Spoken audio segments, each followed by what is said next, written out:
Hi, I'm Pete Rulon.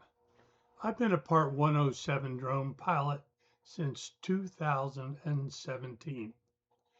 Today's video describes my workflow procedure to use my drone to capture high-impact real estate photos of a single-family residence. So the process starts with the client, the realtor, calling you and saying they have a job for you.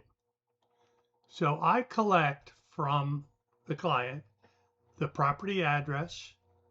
What do they want as deliverables? Is it just drone? Is it drone inside, outside? Do they have some special requests? So I know what they're looking for before I start. Are there any special features to highlight? A pool, a deck, a location? And what were they thinking about for a tentative shoot date? And I look at the tentative shoot date and check my calendar quickly to see if that works for me. I tell the client I have to do a bit of review work to determine that we can be successful. And as soon as I've got that answer, I will get right back to them. After hanging up with a client, I typically open a airspace app such as AirAware and verify the airspace. Do I need an authorization? Are there any restrictions? I also take a quick look for NOTAMs and temporary flight restriction. Next step, I check the weather. Now, if it's going to be within 24 hours, I use an app called Drone Weather. Or if it's some future date, I typically look at WeatherBug and see what the forecast is. I make sure the wind will be under the wind limit for my drone. I would prefer good lighting because that'll make it contrasty and pop. I will not fly in rain or fog. And I also check something called a KP index, which is a measure of solar activity, because if the solar activity is high, I may get GPS errors and causing a control issue with my drone. The next step is I want to research the property lines. I use the county GIS system to look up the property by address. I then show the property outlined on top of the latest satellite images. This allows me to see the property lines. So when I go to photograph this property, I know where the lines are, and I make sure that I capture all of the property and probably as little additional as I can. And I'll take that and either print it or save it to my phone. I'm now going to call the client back because I know where there are any issues and confirm the day and time. We discuss if there are flight conditions that exist that may affect the schedule or my ability to do the job. So now we have a tentative schedule. I understand what they want and begin the process of preparing. I'll go through and charge batteries, the drone, the controller, and if the drone is controlled by a tablet or a phone, I'll make sure they're charged. I will format the memory cards and make sure they are inserted into the drone. I will check for firmware updates, and I'll do a visual inspection of the equipment. So now I'm ready to do the job. Well, I typically arrive on site about 15 minutes early, and this gives me the time to perform my Part 107 pre-flight drone checks.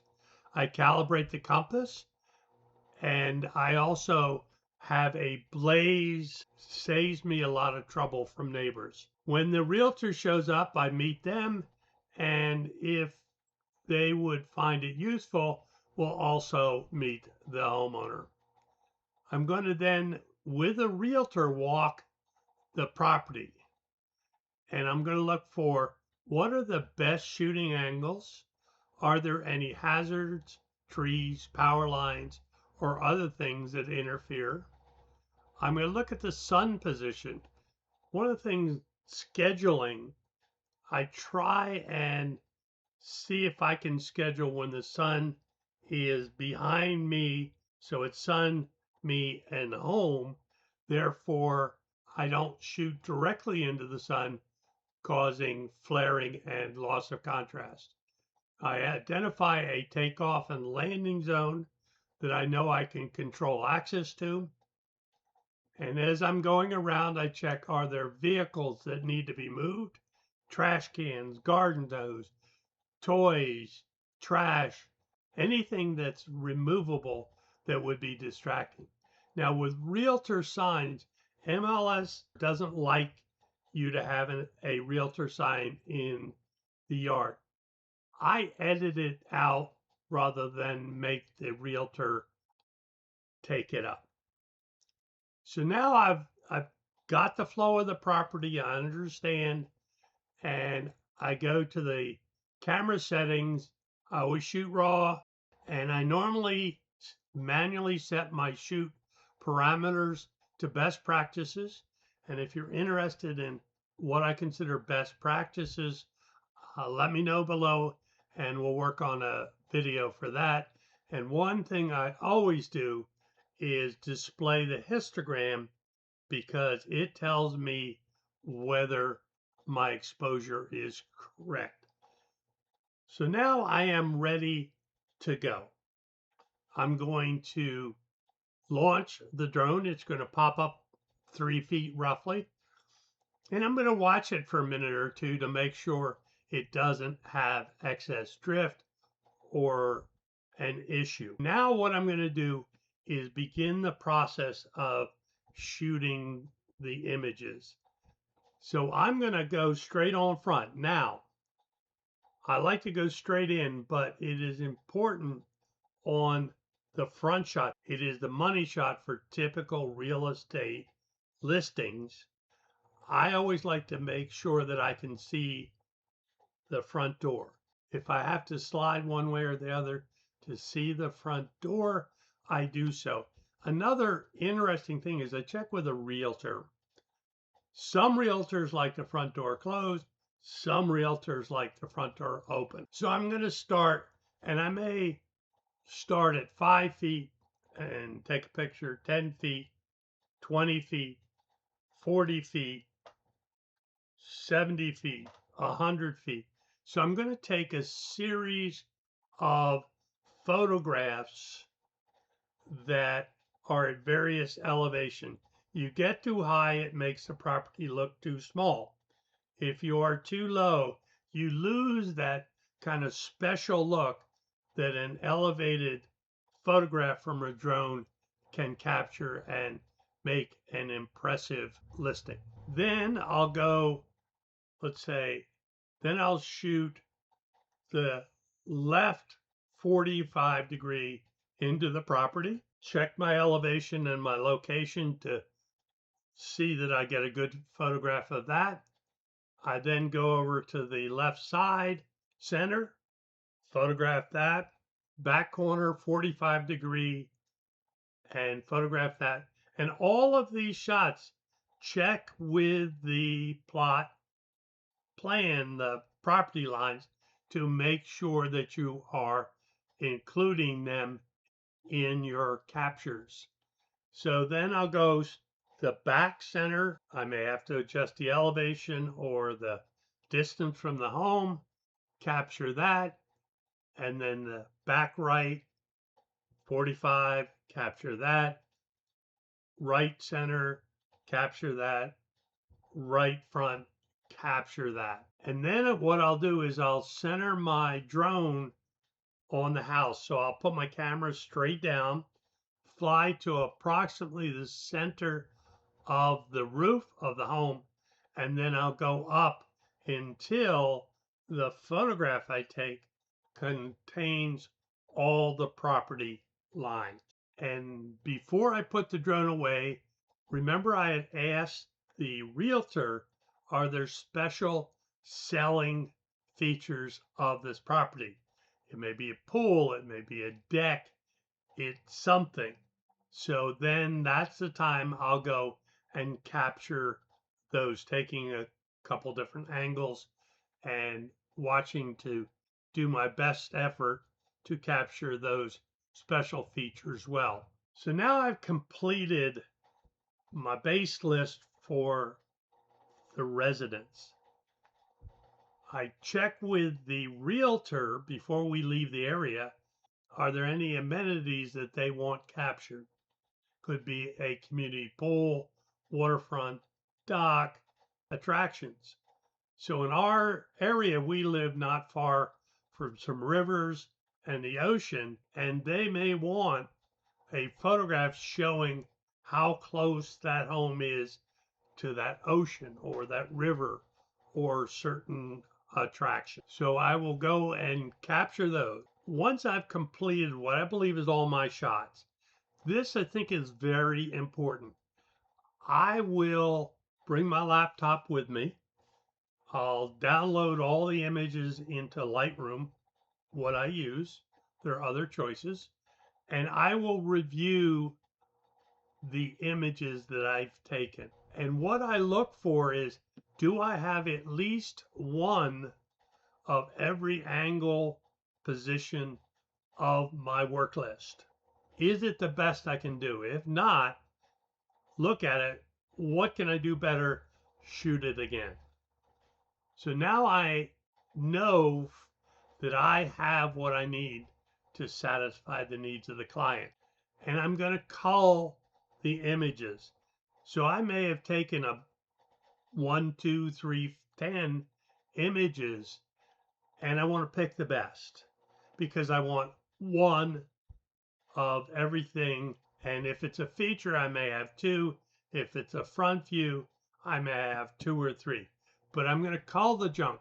So I'm going to take, and what I do in Lightroom is the junk is a 1. The keepers are rated as a 3. And now I go through all the 3s, which are the rated ones, and make sure that I have completed my work list and am satisfied with the image. In Lightroom, I may do some lighting adjustments. I may remove a realtor sign. I may crop. If absolutely necessary, I can bring images from Lightroom into Photoshop and edit a little more carefully. However, you must not alter the property or the home, how they look in the editing process. It must reflect as seen. No AI. It's my rule. No AI. I go in for the culled images, and in Lightroom, I can select the ones and I'll delete them from the disk. They're gone. I don't need to save anything I don't intend to use. And I will take all the 3s, which are the keepers, and I will export them to a client or a location folder on my local drive. And I'll export them 2 ways.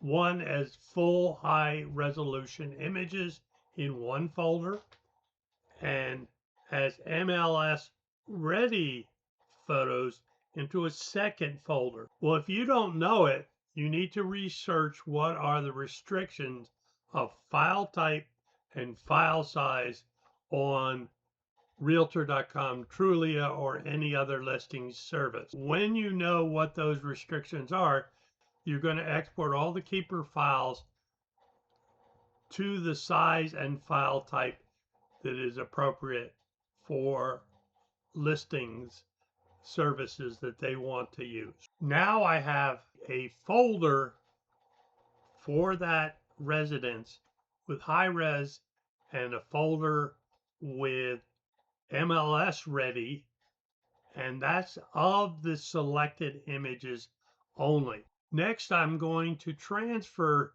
the MLS optimized images to a place where I can give a link to the client.